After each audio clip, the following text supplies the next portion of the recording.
and welcome to Ninja Prepper Moment number 10. In December of 2018, the government published the results of a study to determine the condition of our country's power grid. And the results show that it is decaying with age and underinvestment. The owners, in other words, haven't been putting money back into repairs and upgrades, and most all of the power grid is privately owned, so they've been being a little greedy, and it is showing up to our detriment. More than 70% of the electrical power grid is more than 25 years old. So this makes it vulnerable to cyber attacks and physical attacks and severe storms. And it can cause power outages that can take a long time for them to fix because there's so much of it that needs fixing. So it's really important that we have some way to have light when the grid goes down, and if it does go down, so that we're not just sitting in the dark. We might as well be able to enjoy ourselves. So I have a couple ideas here that may be of interest to you. The first one, I love this. These are 100-hour candles.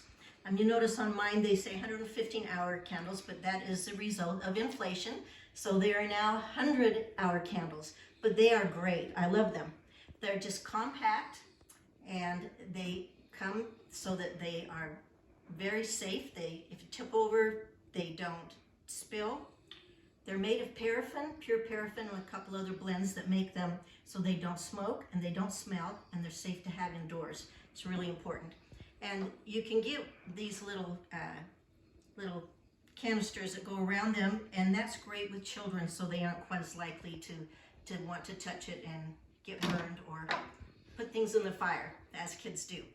But the candles, one candle will last 2 or 3 weeks if you are using it for about 5 or 6 hours each evening, and then blow it out when you go to bed.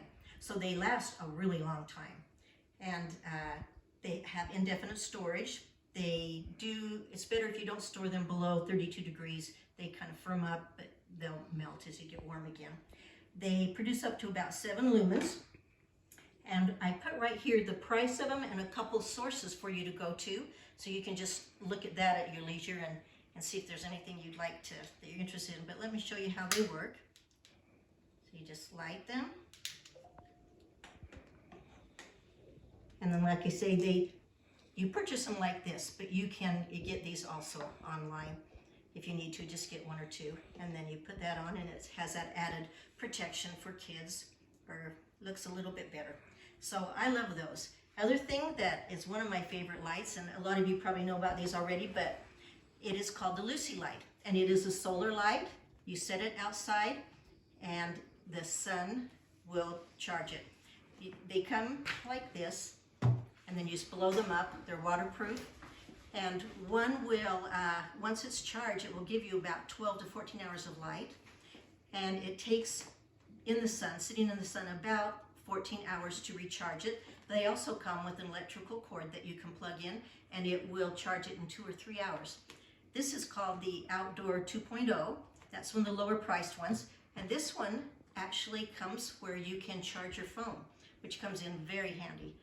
And I've got the information for those here too. You can get them on Amazon or go right to the company Empowered. And they do have BOGO sales and good prices, but Amazon right now has better prices. And then another way to light is what our ancestors did, just good old lanterns, and this is lamp oil. And you just put it in there and light it, and it gives you a lot of good light, and it can adjust a little bit.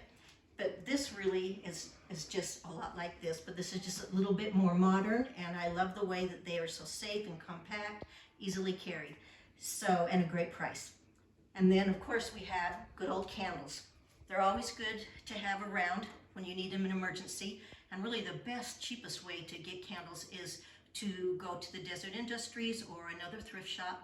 And this one was like 75 cents, because who cares what they look like or if they're a little rough around the edges.